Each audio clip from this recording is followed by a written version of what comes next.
तो आज की वीडियो बहुत ही ख़ास होने वाली है मेरे तमाम व्यूवर्स के लिए जो कि बेकिंग में दिलचस्पी रखते हैं। तो पिछले 3 दिन से जी मैं इस केक की वीडियोज़ अपलोड कर रही हूँ। तो पहली क्लास में हमने सीखा था इस केक का स्पंज तैयार करना, दूसरी क्लास में हमने क्रीम को व्हिप करना सीखा और तीसरी क्लास में हमने सीखा था कल इस केक को क्रम्ब कोट करना। तो आज मैं आपको इस केक के ऊपर फाइनल प्लास्टर करना सिखाऊँगी। तो देखिए यहाँ पे ये पिक्चर थी जो क्लाइंट ने मेरे साथ शेयर की थी। ये फॉन्डेंट केक का डिज़ाइन था जिसे मैंने क्रीम केक में कॉपी किया है। तो व्हिप्ड क्रीम के साथ मैंने इस केक को फाइनल प्लास्टर करके तैयार किया है और आप देख सकते हैं कि ये बिल्कुल ऐसी लुक दे रहा है जैसे बटर क्रीम में तैयार हुआ हो। आप इसके एज देखिए कितने शार्प बन के तैयार हुए हैं, कितनी नीट फ्रॉस्टिंग है। तो ये छोटी-छोटी टिप्स जो हैं, ये सारी मैं आज आपके साथ शेयर करूँगी कि किस तरह से आपने क्रीम में कलर ऐड करना है, किस तरह से ये फॉन्डेंट के टॉपर्स जो हैं, ये तैयार करने हैं और किस तरीके से आपने नीट प्लास्टर करना है और शार्प किस्म के एज बनाने हैं केक के ऊपर। तो बड़ी डिटेल के साथ आज की वीडियो मैंने बनाई है, बड़ी मेहनत के साथ। तो आपने वीडियो को लास्ट तक वॉच करना है। अगर आप चाहते हैं कि इससे आपको कोई बेनिफिट हो, तो आपने वीडियो के सारे पॉइंट्स जो हैं, उनको नोट कर लेना है, आपके बड़े काम आएँगे। तो यहाँ पे देखिए ये केक को मैंने क्रम्ब कोट करके रात भर के लिए फ्रिज में रख दिया था। अब यहाँ पे केक की नीट फ्रॉस्टिंग के लिए सबसे पहले मुझे चाहिए 1 अदद टर्न टेबल जो कि मेटल की होनी चाहिए। प्लास्टिक टर्न टेबल के ऊपर केक की इतनी नीट फ्रॉस्टिंग नहीं होती, ना ही शार्प किस्म के एज बनते हैं। तो इसलिए कोशिश करें कि अगर आप प्रोफेशनल बेकिंग करना चाह रहे हैं तो आप एक मेटल की टर्न टेबल हैवी वाली जो होती है वो ज़रूर से परचेज़ कर लें। अगर घर में नॉर्मल बच्चों के लिए बेकिंग कर रहे हैं तो फिर प्लास्टिक टर्न टेबल से भी काम चल जाएगा। उसके अलावा चाहिए आपको इस तरह की पैलेट नाइफ़्स, एक छोटी और एक बड़ी, और उसके बाद आपको चाहिए इस तरह के स्क्रैपर केक के एज को नीट करने के लिए। चाहे तो इस तरह का स्टील का स्क्रैपर ख़रीद लें, ये इसके भी काफ़ी शार्प एज होते हैं, इसके साथ भी काफ़ी नीट फ्रॉस्टिंग हो जाती है। लेकिन अगर ये वाला ना हो तो ये प्लास्टिक वाला तो ज़रूर से एक ख़रीद लें। मैं ज़्यादातर ये प्लास्टिक वाला यूज़ करती हूँ क्योंकि मुझे शुरू से इसकी आदत हो चुकी है। तो अब मुझे लगता है कि मेरे लिए ना ये प्लास्टिक वाला जो है इसको हैंडल करना आसान है। और ये प्लास्टिक वाला जो स्क्रैपर है ये मैंने बेक हाउस से मँगवाया था। उसके अलावा आपको एक ये चाहिए फ्लेक्सी स्मूदर। ये बिल्कुल जैसे एक्स-रे की शीट होती है ना, मोटा-सा प्लास्टिक उस टाइप का होता है। तो ये आपने एक लाज़मी लेना है। तो 3 चीज़ें मेन है जी, एक पैलेट नाइफ़, एक ये व्हाइट वाला स्क्रैपर और एक आपको ये चाहिए फ्लेक्सी स्मूदर। उसके अलावा ये 3 किस्म के स्क्रैपर हैं। अगर केक के एज पे आपने डिज़ाइनिंग वगैरह करनी हो तो आप इनके साथ कर सकते हैं। लेकिन आज वाले केक में इन तीनों में से हम किसी का भी इस्तेमाल नहीं करेंगे। वैसे मैं आपको दिखा रही हूँ कि केक के एज को डिज़ाइनिंग देने के लिए, आप शेप देने के लिए ये वाले 3 स्क्रैपर जो हैं ये भी लाज़मी मँगवा लीजिएगा। ये भी काफ़ी यूज़फुल होते हैं। तो चलिए जी अब चलते हैं हम अपने फॉन्डेंट वर्क के जो टॉपर्स हमने तैयार किए थे उसकी तरफ। तो यहाँ पे देखिए फॉन्डेंट में थोड़ा-सा मैंने ब्राउन कलर डाल के उसे अच्छी तरह से सॉफ्ट किया था। उसके बाद मैंने उसे बेल लिया था थोड़ा-सा टाइलोस पाउडर मिला के, और यहाँ पे मैं कुकी कटर की मदद से इस तरह का एक राउंड शेप में ये काट लूँगी क्योंकि केक के सेंटर में हमें, जहाँ पे ग्रीन कलर का ग्राउंड था तो कस्टमर का कहना था जी आपने ब्राउन कलर का बनाना है, इसलिए मैंने इसमें ब्राउन कलर ऐड करके ये वाला एक शेप इसकी तैयार कर ली थी। तो यहाँ पे मुझे पता है मेरी बहुत सारी बहनें कन्फ्यूज़ हो जाएँगी कि फॉन्डेंट क्या होता है, ये कहाँ से मिलती है, इसको कैसे बेलते हैं, कैसे स्मूथ करते हैं। बहुत सारे सवाल हैं इसके ऊपर आपके ज़हन के अंदर, मैं बहुत अच्छी तरह से जानती हूँ। तो मैंने बड़ी मेहनत के साथ ये वीडियो रिकॉर्ड की थी और फॉन्डेंट की मैंने बिल्कुल ज़ीरो से लेके वीडियो रिकॉर्ड की थी कि कैसे मैंने कलर ऐड किया, किस तरह से मैंने इसे स्मूथ किया, क्या स्टाइलिश पाउडर ऐड किया और किस तरह से मैंने बैट, बॉल और विकेट्स वगैरह तैयार की।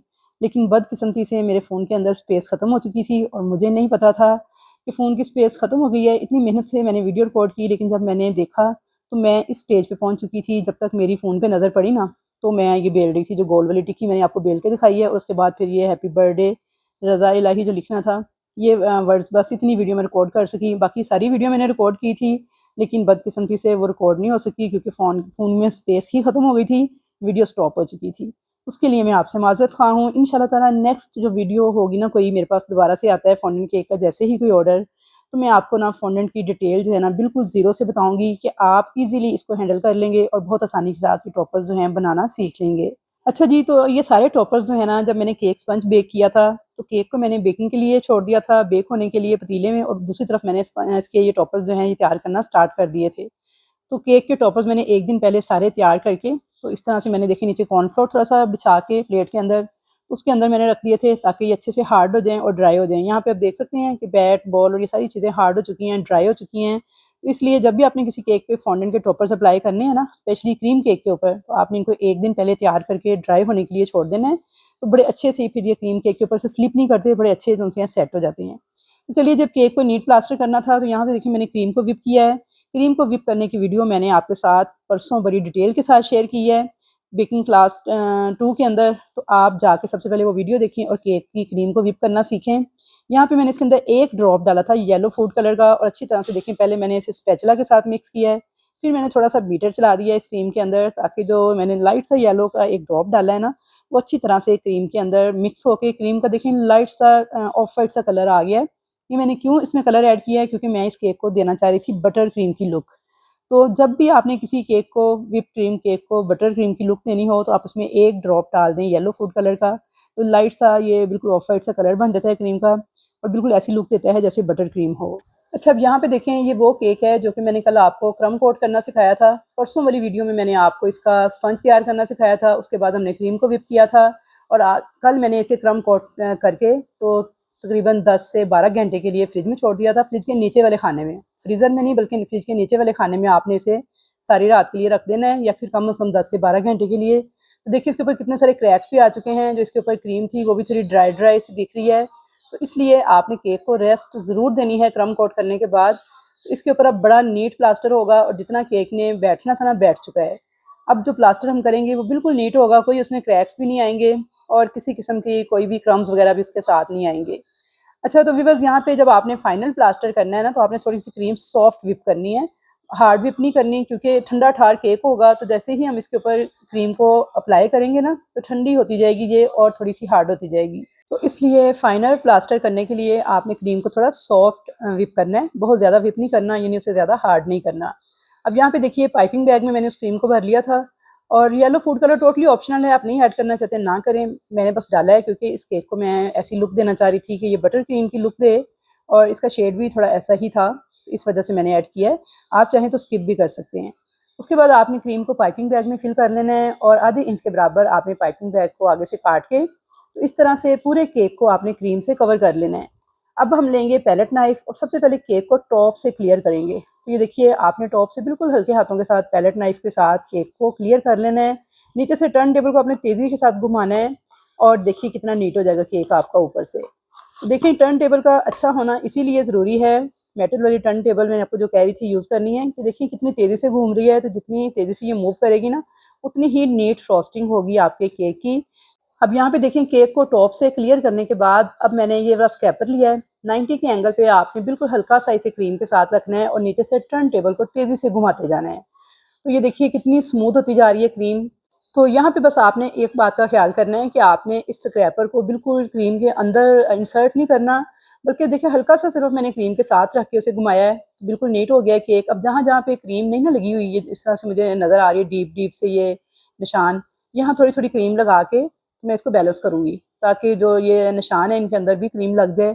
और उसके बाद आपने दोबारा से स्क्रैपर को इस तरह से रखना है बिल्कुल हल्का सा क्रीम के साथ और नीचे से टर्न टेबल को तेज़ी से घुमाना है। तो ये देखिए बिल्कुल लेवल हो गया है हमारा एज केक का और जितनी भी एक्स्ट्रा क्रीम थी ना वो सारी देखिए ऊपर की तरफ चली गई है।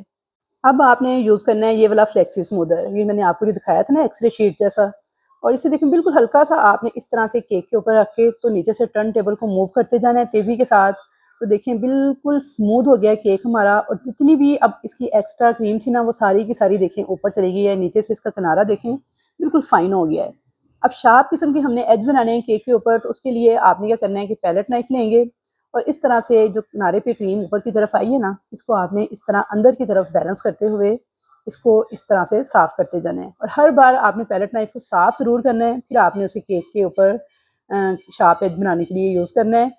अगर आप साफ़ नहीं करेंगे तो आपका केक का किनारा कभी भी शार्प नहीं बनेगा, बल्कि क्रीम सारी फिर से इसको लगती जाएगी। तो आई होप कि आपको आज की वीडियो की समझ आ गई होगी। वीडियो अगर अच्छी लग रही है तो जल्दी से वीडियो को लाइक करें, शेयर करें और अच्छा सा एक कमेंट करके मुझे बताएं कि कैसी लग रही हैं आपको मेरी ये वीडियोस। कल की वीडियो में ना मुझे एक सिस्टर ने कमेंट किया था, जी इतनी लंबी वीडियोस, तो देखिए कुछ पाने के लिए कुछ खोना पड़ता है, कभी पैसे की शक्ल में, कभी टाइम की शक्ल में।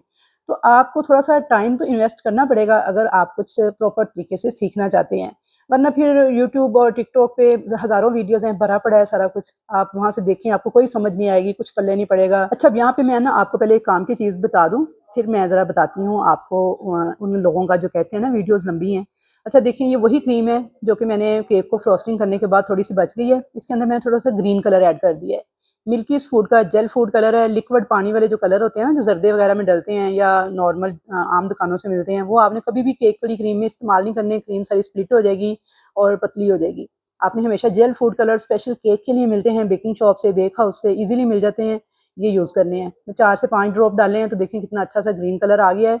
जैसा कलर आपको चाहिए हो आप इसके मुताबिक इसमें ऐड कर सकते हैं। तो देखिए अच्छी तरह से मैंने कलर को मिक्स किया है, थोड़ा सा बीटर चलाया क्रीम में ताकि ज़रा कलर अच्छे से मिक्स हो जाए और स्मूथ हो जाए क्रीम हमारी। अब इस क्रीम को मैंने भरना है पाइपिंग बैग के अंदर और ग्रास बनानी है। तो यहाँ पे मैं ग्रास नोज़ल यूज़ कर रही हूँ। तो देखें ये जी इसे कहते हैं ग्रास नोज़ल।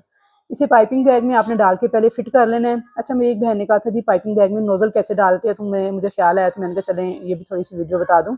देखें आपने इस तरह से नोज़ल अंदर डालनी है और पाइपिंग बैग को ना आगे से थोड़ा सा काट लेना, बहुत ज़्यादा नहीं काटना कि जब आप फिर प्रेस करेंगे ना ऊपर से तो सारी क्रीम साइड से बाहर आने लग जाती है और नोज़ल भी कई दफ़ा बाहर आ जाती है। तो बस थोड़ा सा काटना है कि देखें पाइपिंग बैग का जो है ना आधे इंच से भी कम हिस्सा ये बाहर की तरफ आ जाए नोज़ल का।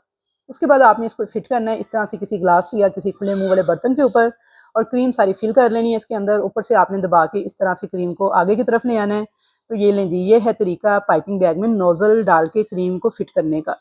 ये देखिए, तो यहाँ पे देखिए मैंने आपके सामने क्रीम के अंदर कलर ऐड किया है, उसे मिक्स किया है और पाइपिंग बैग में फिल किया है। तो बहुत सारे लोग कहते हैं जी कलर डालते ही हमारी क्रीम पतली पानी की तरह बहने लगती है। तो देखिए मैंने आपके सामने डाला है जेल फूड कलर, तो बिल्कुल भी ना मेरी क्रीम पतली हुई है ना पानी की तरह बह रही है। अभी मैं आपको नोज़ल वर्क भी करके दिखा देती हूँ।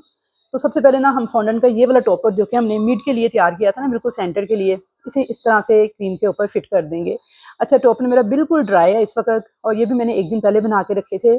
अगर आप गीले गीले टॉपर फॉन्डेंट के बनाएंगे फ़ौरन से उनको लगाएंगे ना क्रीम के ऊपर, तो थोड़ी देर बाद उनके ऊपर थोड़ा सा नमी सी आ जाती है, चिप चिप से करने लग जाते हैं और क्रीम के ऊपर से स्लिप होकर नीचे गिरना शुरू कर देते हैं। अब यहाँ पे देखिए ये ग्रास नोज़ल है जिसमें मैंने आपके सामने क्रीम को फिल किया है और कलर भी आपके सामने ऐड किया है। तो देख लें आप भी कितनी की ये पतली हुई है, कितनी की ये पानी की तरह बह रही है। कुछ नहीं हुआ, बस आपने कलर परफेक्ट चूज़ करने हैं। जेल फूड कलर, नॉर्मल पानी वाले कलर जो होते हैं ना, जो आम मिलते हैं दुकानों से, जर्दे वगैरह में डालने वाले पानी वाले रंग जो होते हैं, वो नहीं कभी भी डालने हैं आपने क्रीम के अंदर। उससे फिर आपकी क्रीम जो है ना वो स्प्लिट भी हो जाती है और पानी की तरह पतली भी हो जाएगी। ज़ाहिर बात है जब क्रीम में पानी जाएगा तो वो पतली ही होगी। तो जेल फूड कलर बनाए ही उन्होंने क्रीम के लिए हैं, इसलिए आपने क्रीम में वही यूज़ करने हैं। अब देखिए मैंने आपके सामने ही नोज़ल वर्क किया है, ग्रास बना दी है इस तरह से और आप देख सकते हैं कितनी परफेक्ट जो सी है ये बन गई है। अब हमने बाकी टॉपर्स भी इसके ऊपर अटैच करने हैं। बस अब आप देखते जाएँ कि किस तरह से मैं सारे टॉपर्स जो हैं इसके ऊपर अटैच कर रही हूँ। तो इंशाल्लाह ताला मैं नेक्स्ट किसी भी वीडियो के अंदर ना आपको सारे टॉपर्स बनाना सिखा दूँगी। अच्छा यहाँ पे देखिए ये फ्रंट पे लगना था एक अदद केक के ऊपर फ़ोटो प्रिंट। इसकी मैंने कटिंग कर ली थी। कटिंग करने के बाद इसे मैंने इस तरह से अटैच कर दिया था। ये मैंने फ़ोटोशॉप से बनवाया है। कैसे बनवाते हैं, किस साइज़ के बनवाते हैं, किस तरह से केक के ऊपर अप्लाई करते हैं, कौन-सी शीट के ऊपर ये बनते हैं और आपने फ़ोटोशॉप वाले से क्या कह के ये बनवाने हैं, ये सारी बातें नेक्स्ट किसी वीडियो के अंदर मैं आपको ना बता दूँगी। एक वीडियो मैं पूरी डिटेल के साथ बनाऊँगी जिसके अंदर मैं आपको ना फ़ोटो प्रिंट्स के हवाले से मुकम्मल गाइड करूँगी। तो आपको समझ आ जाएगी कि ये आप किस तरह से बनवा सकते हैं। वेट कीजिएगा इंशाल्लाह ताला नेक्स्ट किसी भी वीडियो के अंदर ना मैं आपको जल्दी बता दूँगी। अच्छा यहाँ पे देखिए ये है एडिबल फूड मार्कर, ठीक है? इसके अंदर ना फूड कलर ही डलता है, इंक नहीं डलती, फूड कलर डलता है और इसके साथ ना मैं बैट के ऊपर नाम लिखने लगी थी तो मैंने सोचा आपको इसका भी बता दूँ। एक वीडियो जो है ना वो मैं आपको बताऊँगी जी केक के लिए किन चीज़ों की ज़रूरत होती है, जो बेसिक चीज़ें हैं, बड़ी डिटेल के साथ वो सारी चीज़ें मैं आपको ना दिखा भी दूँगी, बता भी दूँगी। अब यहाँ पे देखिए ये मार्कर मैंने यूज़ किया था, ये भी मैंने बेक हाउस से मँगवाया है, एडिबल फूड मार्कर कहते हैं इनको। ये कलर मार्कर भी मिल जाते हैं ब्लैक में भी और मुख्तलिफ कलर्स में भी। मैं ज़्यादातर ब्लैक ही यूज़ करती हूँ और ये देखिए बल्ले के ऊपर मैंने नाम लिख दिया है, कस्टमर ने जो कहा था मुझे। और दूसरी बात ये है कि व्यूअर्स जो लोग ये कह रहे हैं ना कि वीडियोज़ बड़ी लंबी हैं, तो देखें जब आपने कुछ सीखना होता है ना तो फिर आपको डिटेल से ही इस तरह से ही जब क्लास दी जाती है या सिखाया जाता है तो समझ में आता है। अगर आप चाह रहे हैं नॉर्मल उसी तरह से बस जल्दी-जल्दी तेज़-तेज़ मैं वीडियो चला दूँ, पता नहीं कौन-सा कलर डालूँ, पता नहीं कौन-सी चीज़ डालूँ, तो ऐसी वीडियोज़ के साथ ना यूट्यूब भरा पड़ा है, टिकटॉक भरा पड़ा है, आप जाके वो वीडियोज़ देख सकते हैं। लेकिन यकीन मानिए कि आपको कोई समझ नहीं आएगी कि उन्होंने क्या डाला है, क्या किया है, कैसे बनाया है और ना ही कोई अपना ऑर्डर वर्क ना इतना क्लियर कट बताता या दिखाता है जैसे मैं आपको दिखा रही हूँ या बता रही हूँ। तो यकीन करें जब मैंने बेकिंग सीखी थी मुझे बहुत सारी मुश्किलात का सामना करना पड़ा था। मुझे कोई ऐसी वीडियो नहीं थी मिलती कि जो क्लियर कट किसी चीज़ का बताए या समझाए, इवन कि कमेंट करने पे भी कोई आंसर नहीं था देता और मैं तो आपके तकरीबन हर उस कमेंट का आंसर करती हूँ, जिसमें मुझे लग रहा होता है कि आपको कन्फ्यूजन हो रही है और आपको ज़रूरत है गाइडेंस की। तो इसलिए काइंडली कदर कीजिए इन चीज़ों की।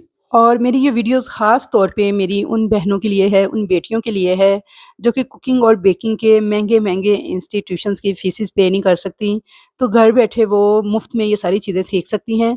तो बस आपने मेरे चैनल से जुड़े रहना है। यूट्यूब चैनल को भी फॉलो करें, वहाँ पे भी आप जाके इन वीडियोज़ को वॉच कर सकते हैं और यहाँ पे भी वॉच कर सकते हैं। और जो नहीं सीखना चाह रहे या जिनको नहीं इंटरेस्ट, तो वो ये ना कहें कि वीडियोज़ लंबी हैं, बल्कि वो इसे स्किप करें और वो जाके कुछ और देख लें। बाकी मैं आपको यही कहूँगी कि आप लोग मुझे दुआओं में याद रखिएगा और ये बातें आपको ना कोई नहीं बताएगा। इतनी डिटेल के साथ, इतनी बारीकियों के साथ अपना ऑर्डर वर्क कोई भी शेयर नहीं करता, जैसे मैं आपको एक-एक पॉइंट, एक-एक चीज़ क्लियर कर रही हूँ और बता रही हूँ ना, तो बस आपने मुझे दुआओं में याद रखना है और इन चीज़ों को सीख के ज़रूर से आपने इम्प्लीमेंट करनी है, इनको बनाना है, ट्राई करना है और फीडबैक देना नहीं भूलना। ज़रूर से मुझे कमेंट सेक्शन में बताना है कि कैसी आपकी रेसिपीज़ बन के तैयार हो रही हैं, कैसा आपको फीडबैक मिल रहा है, आपके घर वालों को पसंद आ रही हैं, नहीं आ रही हैं, अच्छी बन रही हैं, नहीं बन रही हैं। तो ज़रूर से कुछ ना कुछ कमेंट के अंदर लिख के मुझे बताया करें। तो इंशाल्लाह ताला आपके लिए बड़ी हेल्पफुल रहेंगी मेरी ये वीडियोज़ और दुआओं में मुझे याद रखिएगा, मेरे लिए ख़ुसूसी तौर पे आप लोग दुआ कर दिया करें, तो बस यही आपकी तरफ से समझे कि मेरी फ़ीस है। अब यहाँ पे देखें जो मैंने वर्ड्स काटे थे ना फॉन्डेंट के साथ, ये बिल्कुल ड्राई हैं। ड्राई वर्ड्स को देखिए मैं इस तरह से उठा रही हूँ और लगाती जा रही हूँ केक के ऊपर और यहाँ पे ना आप केक की ज़रा नीटनेस चेक करें। कितने शार्प किस्म के एज हैं केक के और बिल्कुल लुक कैसी आ रही है जैसे बटर क्रीम की है। अच्छा मेरा बेकर्स का एक ग्रुप है, मेरी फ्रेंड्स का, उसके अंदर जब मैंने इस केक की तस्वीर को शेयर किया ना, तो मुझे ना सभी ने तकरीबन ये पूछा कि it's butter cream cake, it's butter cream cake. तो मैंने सबको फिर यही आंसर किया, no it's not butter cream cake, it's a whipped cream cake. तो आप देख सकते हैं कि ये बिल्कुल बटर क्रीम की लुक क्यों दे रहा है, क्योंकि मैंने क्रीम के अंदर एक ड्रॉप जो है येलो फूड कलर का ऐड किया था। अगर मैं येलो फूड कलर का ड्रॉप ना ऐड करती तो इस केक ने लुक देनी थी प्योर खैर वो वाइट। आपकी अपनी चॉइस है। अच्छा यहाँ पे ना मैंने एक बड़ी अहम बात कहनी थी अपने देखने वालों से कि आप लोगों ने सिर्फ मेरी बेकिंग रेसिपीज़ को ट्राई नहीं करना, आप लोगों ने मेरी कुकिंग रेसिपीज़ को भी ट्राई करना है। तो यकीन करें उसके भी आपको 100% रिज़ल्ट मिलेंगे। जो खाएगा ना, आप जब मेरी रेसिपी से खाना बनाएँगे तो यकीन करें उँगलियाँ चाटता रह जाएगा और आपसे पूछेगा कि किस रेसिपी को ट्राई किया है। तो फिर आप लोगों ने ज़रूर से बताना है जी कि हमने रज़िया का किचन 2 से ये रेसिपी देखी थी और उसे ट्राई किया था। अच्छा मैंने कुछ दिन पहले एक रेसिपी शेयर की थी जी, 15 मिनट में साग बनाने का तरीका, साथ में मकई के फुलके बनाने का तरीका। तो उस वीडियो के ऊपर ना मुझे 2-4 कमेंट्स ऐसे भी आए कि जी आपने गंदम के आटे के अंदर ना पीला रंग मिला के ये रोटियाँ पकाई हैं। तो देखें हर वक़्त आप लोग ना नेगेटिव ना सोचा करें। आपको मैंने पहले भी कहा था कि आपको मेरे चैनल के ऊपर जो भी चीज़ मिलेगी ना वो ऑथेंटिक मिलेगी। आपको वही कुछ दिखाया जाएगा, वही बताया जाएगा जो कि रियल में होगा। तो इसलिए वो मकई के आटे की ही रोटियाँ थी और फुलके ही बन के तैयार होते हैं। आपने उस रेसिपी को ना पहले ट्राई करना है, उसके बाद मुझे फीडबैक देना है। तो यहाँ पे देखें जी, ये थी जी कस्टमर ने जो पिक्चर मेरे साथ शेयर की थी, ये टोटल फॉन्डेंट केक था और इसको मैंने कॉपी किया था जी व्हिप्ड क्रीम केक के अंदर। तो ये देख लें माशाल्लाह से, कितनी शानदार लग रही है पिक्चर और केक में देखें कोई डिफरेंस आपको नज़र नहीं आ रहा, कितनी नीटनेस है। तो ये सब कुछ आएगा आपको प्रैक्टिस के बाद। तो आप लोगों ने वीडियोज़ को पूरे देखना है ताकि आपको जो छोटे-छोटे पॉइंट्स मैंने बताए हैं ना सारे समझ में आ जाएँ। बाकी जो नहीं सीखना चाह रहे या जिनको नहीं दिलचस्पी सीखने में तो वो वीडियो को स्किप करके जा सकते हैं। लेकिन जिन्होंने वाक़ई कुछ सीखना है तो वो फिर इसे पूरा देखें ताकि उन्हें वाक़ई ही कुछ हासिल हो। यहाँ पे देखें जी केक को मैंने बॉक्स में पैक किया था, 10 बाय 10 का मैंने ये बॉक्स यूज़ किया था इस केक को पैक करने के लिए। क्योंकि 6-7 इंच तक तो इस केक की हाइट चली गई थी। ऊपर फिर 3 इंच तक इसके ऊपर ये जो टॉपर्स वगैरह लगाए हैं ये भी जा रहे थे। तो इसलिए आपने ऐसे बॉक्स का ही इंतखाब करना है जो कि ज़रा हाइटेड हो ताकि हमारे केक के जो टॉपर्स वगैरह हैं ना ये ऊपर से ईज़िली इसके अंदर पूरे आ जाएँ। तो आई होप कि आज की वीडियो आपको पसंद आई होगी। वीडियो अच्छी लगी है तो जल्दी से लाइक करें, शेयर करें, चैनल पर नए हैं तो सब्सक्राइब करें। मुलाकात होगी आपके साथ एक अच्छी और नई वीडियो के साथ, तब तक के लिए अल्लाह हाफ़िज़।